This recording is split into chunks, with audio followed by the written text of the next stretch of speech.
अच्छाई के साथ खड़े हो जाओ और बुराई के खिलाफ डट जाओ। ये पैगाम है हमारे कप्तान का, ये पैगाम है वज़ीर आज़म इमरान खान का, और यही पैगाम है पूरी कौम का।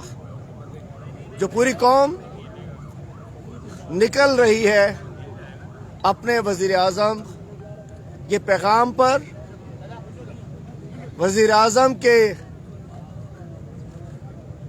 ऐलान पर, इस्लामाबाद चलो, चलो चलो इस्लामाबाद चलो, चलो चलो इमरान के साथ चलो, कप्तान के साथ चलो। इंशाअल्लाह पाकिस्तानी भी देखेंगे, आलम इस्लाम भी देखेगी, पूरी दुनिया भी देखेगी कि जब नारा लगा कि अमर बिल मारूफ व नही अनिल मुनकर, तो पाकिस्तान की कौम हक और सच के साथ खड़ी हो गई। पाकिस्तान की कौम इस बुराई के खिलाफ खड़ी हो गई। जो बुराई इस तकरीबन 20, 25, 30 सालों के अंदर, जो इन तमाम ये जो आजकल सियासत के मकरूह किरदार आजकल इकट्ठे होकर नजर आ रहे हैं, ये जो सियासत के मकरूह किरदार एक हो चुके हैं, मैं समझता हूं कि इसके साथ पूरी कौम 27 तारीख को इंसानों का समंदर एक नजर आएगा। आज तक हमने बड़ा सुना, मिलियन मार्च, मिलियन ये, मिलियन वो।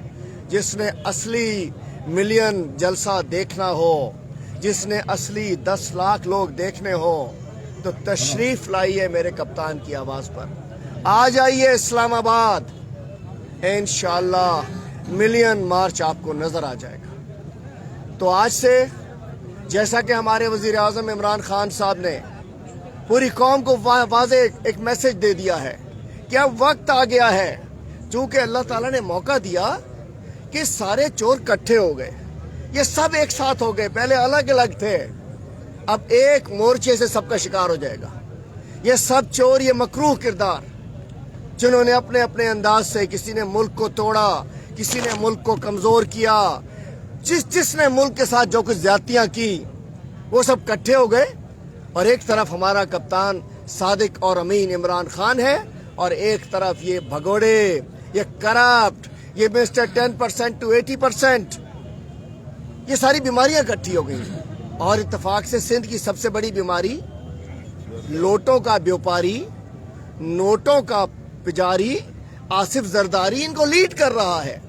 जिस रोज वो प्रेस कॉन्फ्रेंस आई जिसमें जरदारी बीच में बैठा था, कौम ने कह दिया इन्ना लिल्लाहि व इन्ना इलैहि राजिऊन, अल्लाह इनसे बचाए, जल तू जलाल तू, आई बला को टाल तू, ये पढ़ना शुरू कर दिया। लोगों ने, अवाम ने पढ़ना शुरू कर दिया कि ये कट्टे, इस बीमारी ने इनको लीड कर लिया। और उसके बाद हमने देखा कि जिस अंदाज से सिंध हाउस में